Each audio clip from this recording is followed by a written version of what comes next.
Hello everyone, and welcome back to our Introduction to Economics course. In today's lesson, we will continue working with the Production Possibilities Curve, or PPC. But this time, we will use the PPC to think about a country's economy as a whole. In the last lessons, we used the PPC to study opportunity cost, trade-offs, and different curve shapes. Today, we will go one step further and ask, what can the PPC tell us about national production, economic growth, productive capacity, and resource allocation? By the end of this lesson, you should be able to explain how the PPC can represent a country's economy, describe how economic growth appears on the PPC, identify what causes the PPC to shift outward or inward, and understand the basic idea of resource allocation. These ideas are important because they help us move from a simple classroom graph to real economic questions about jobs, technology, investment, and national priorities. Before we begin, let's quickly review what the PPC shows. A production possibilities curve shows the maximum possible combinations of two goods or two categories of goods that can be produced with available resources and current technology. Points on the curve are efficient, points inside the curve are inefficient, and points outside the curve are unattainable under current conditions. In earlier examples, we used goods like computers and rice, or machines and food. Those examples were simple, but the same idea can be applied to a whole country. A country has limited resources: land, labor, capital, technology, and entrepreneurship. Because these resources are limited, the country cannot produce unlimited amounts of everything. It must choose how to use its resources. When economists use the PPC to model a country, they often group production into two broad categories. For example, a country might choose between consumer goods and capital goods, or between food and machinery. This does not mean the country produces only two things. It is a simplified model. The purpose is to help us clearly see the trade-off between different types of production. A real national economy is very complex. It includes millions of workers, thousands of businesses, many industries, imports, exports, government policies, and technology changes. But if we try to include every detail at once, it becomes difficult to see the basic idea. The PPC simplifies the economy so we can focus on scarcity, trade-offs, efficiency, and growth. Let's look more closely at consumer goods and capital goods. Consumer goods are goods and services used directly by people, such as food, clothing, housing, phones, and entertainment. Capital goods are goods used to produce other goods and services, such as machines, tools, factories, roads, and equipment. A country needs both, but choosing more of one often means choosing less of the other in the short run. This choice can also be understood as a trade-off between the present and the future. Producing more consumer goods today may improve people's current standard of living, but producing more capital goods may help the country increase future production. For example, building more factories, improving transportation, or investing in machines may not give immediate consumption benefits, but it can help the economy grow over time. This brings us to resource allocation. Resource allocation means deciding how limited resources are used among different possible activities. Should workers, land, money, and machines be used to produce more food, more housing, more technology, more education, or more transportation? Every country must answer questions like these. The PPC helps us visualize these choices. A country may have many efficient points on its PPC. Each point represents a different production combination. One efficient point may produce more consumer goods and fewer capital goods. Another efficient point may produce fewer consumer goods and more capital goods. Both points can be efficient, but they reflect different priorities. So the PPC does not tell us which point is automatically best. It helps us understand the trade-offs involved.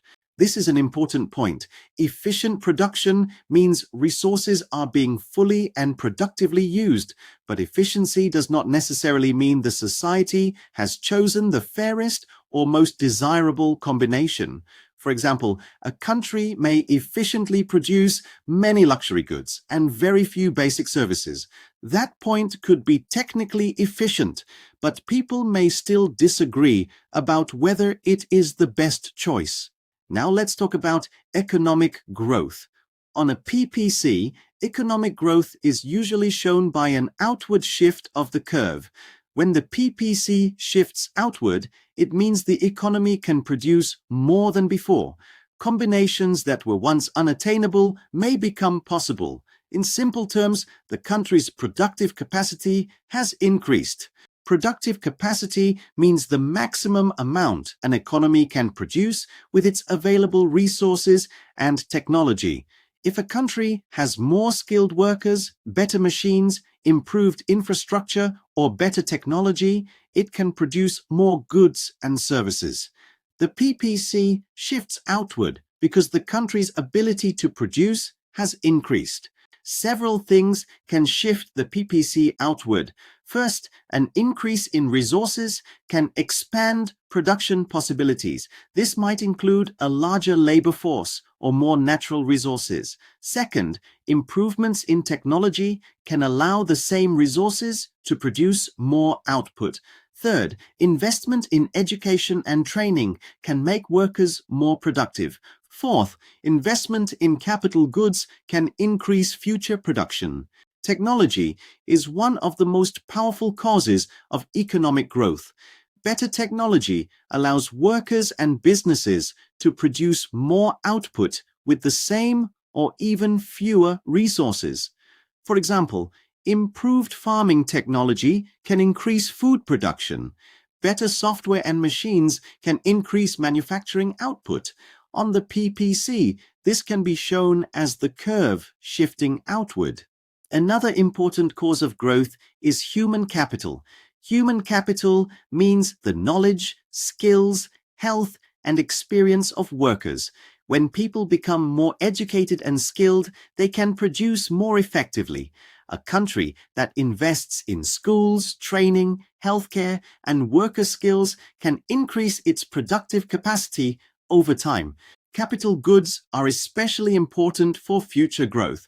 If a country uses some of its resources to build factories, machines, roads, and equipment, it may have fewer consumer goods today. However, those capital goods can help the economy produce more in the future. This is why the choice between consumer goods and capital goods is often connected to long-term growth. Sometimes growth does not affect all goods equally. If technology improves mainly in one industry, the PPC may shift outward more along one axis than the other. For example, if computer technology improves but rice production does not, the economy may become much better at producing computers while rice production changes less. This is called a biased shift in productive capacity. The PPC can also shift inward. An inward shift means the economy's productive capacity has decreased. This may happen because of natural disasters, war, major loss of resources, damaged infrastructure, serious health crises, or a decline in worker productivity. When the PPC shifts inward, the country can produce less than before. It is important to distinguish between moving inside the PPC and shifting the PPC. If a country is producing inside its PPC, it means resources are being underused or used inefficiently, but the country's maximum capacity may not have changed. A shift of the PPC means the actual production possibilities of the economy have changed. So movement inside the curve is about using resources poorly, while a shift is about changes in productive capacity. If an economy has unemployed workers or idle factories, it may be operating inside its PPC. In that case, the economy can increase production by using existing resources more fully. This is not the same as long-term economic growth. It is more like moving from an inefficient point inside the curve toward a more efficient point on the curve. Let's compare two ideas. Better use of existing resources moves the economy from inside the PPC to a point on the PPC. Economic growth shifts the PPC outward. Both can increase actual output, but they are not the same. One is about using current capacity more efficiently. The other is about increasing the total capacity of the economy. Resource allocation also reflects national priorities. A country may decide to allocate more resources to education, healthcare, defense, infrastructure, housing, or technology. These choices have opportunity costs. Spending more resources in one area often means fewer resources are available for another area. The PPC reminds us that national decisions involve trade-offs, not unlimited choices. For example, suppose a country has a limited budget and must choose between investing more in education or building more roads. Education may improve human capital and future productivity. Roads may improve transportation, trade, and business activity. Both can support growth, but because resources are limited, the country must decide how much to allocate to each area.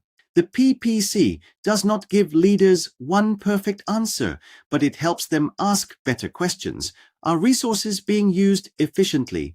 What are we giving up when we choose one priority over another? Are we investing enough in future productive capacity? What could shift the economy's PPC outward?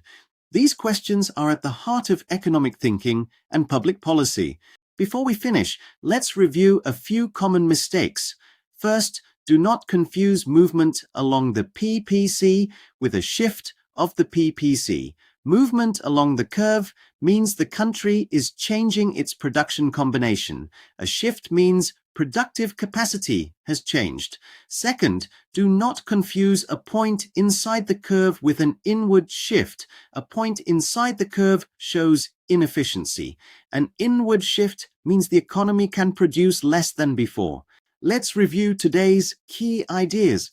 The PPC can be used as a simple model of a country's economy. It shows the maximum combinations of two goods or categories of goods that a country can produce. Economic growth is shown by an outward shift of the PPC. Productive capacity can increase because of more resources, better technology, human capital, and capital investment.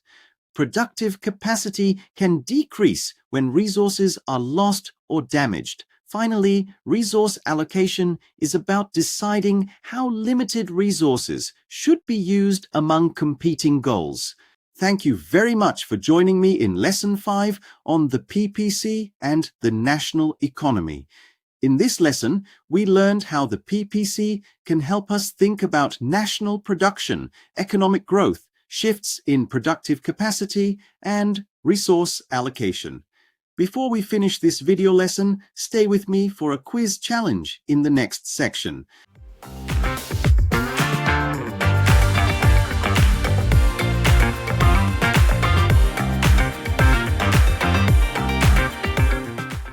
Question number 1. Look at this PPC graph. What does the outward shift from PPC 1 to PPC 2 represent? A. A decrease in productive capacity. B. Economic growth. C. Inefficient use of resources. D. A movement along the same PPC. Here's your hint. Think about what happens when a country can produce more than before.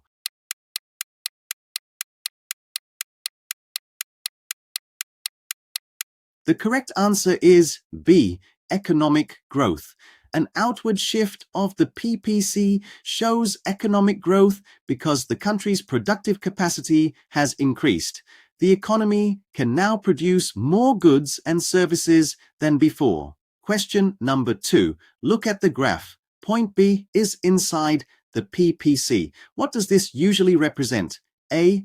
Efficient production. B. A higher productive capacity. C. Economic growth. D. Inefficient production or underused resources.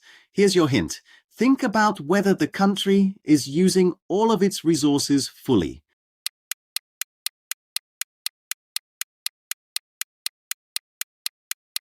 The correct answer is D, inefficient production or underused resources.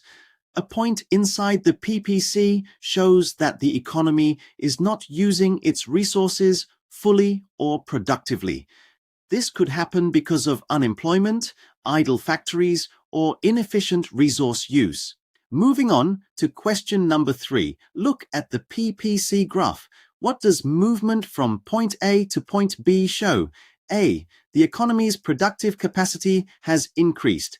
B. The PPC has shifted inward. C. The economy is choosing a different resource allocation. D. The economy is producing outside its ability. Here's your hint. Both points are on the same PPC. Think about choosing more of one type of good and less of another.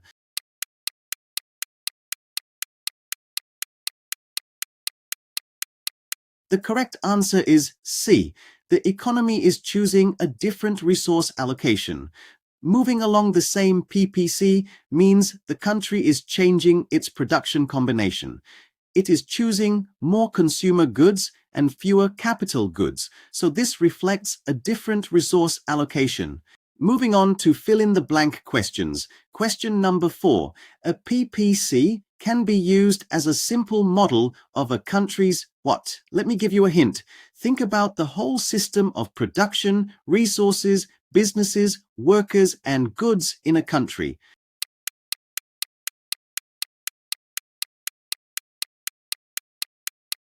If you said economy, you are absolutely correct. The PPC can model a country's economy by showing the maximum combinations of two goods or categories of goods that can be produced with available resources and technology. Question number 5. Economic growth is usually shown by an what? Shift of the PPC. Here's your hint.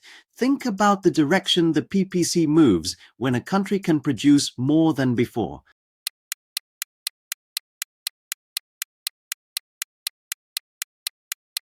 If you said outward, you are absolutely correct. An outward shift of the PPC shows that the country's productive capacity has increased. Question number 6. What? Allocation means deciding how limited resources are used among different possible activities. Here's your hint. This term explains how a country chooses where to use workers, money, machines, land, and technology.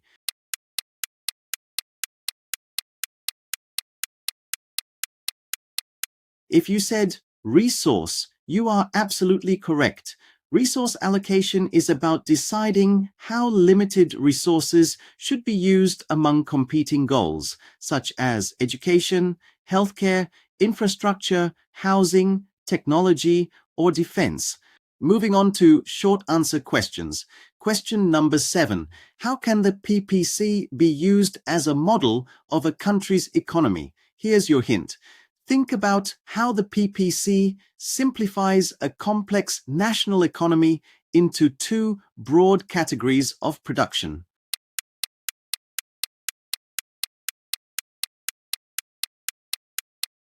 Here's a sample answer. The PPC can be used as a simple model of a country's economy because it shows the maximum combinations of two goods or categories of goods that the country can produce with its available resources and technology. For example, a country may choose between producing more consumer goods or more capital goods. The PPC helps us understand scarcity, trade-offs, efficiency, and production limits. All right, moving on to question number 8. What can cause a country's PPC to shift outward? And here is your hint. Think about the factors that increase a country's productive capacity.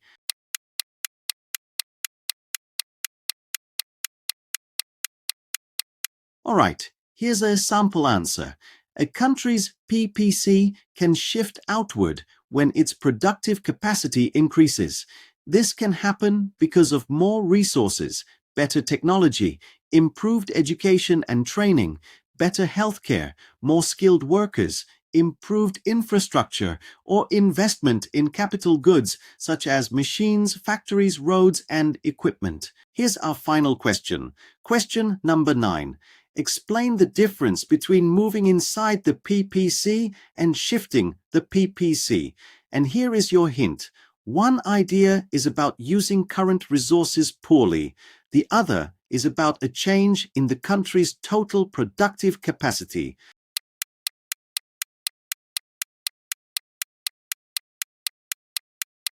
Here's a sample answer. Moving inside the PPC means the country is producing below its full potential because resources are underused or used inefficiently. For example, there may be unemployed workers or idle factories. A shift of the PPC means the country's productive capacity has changed.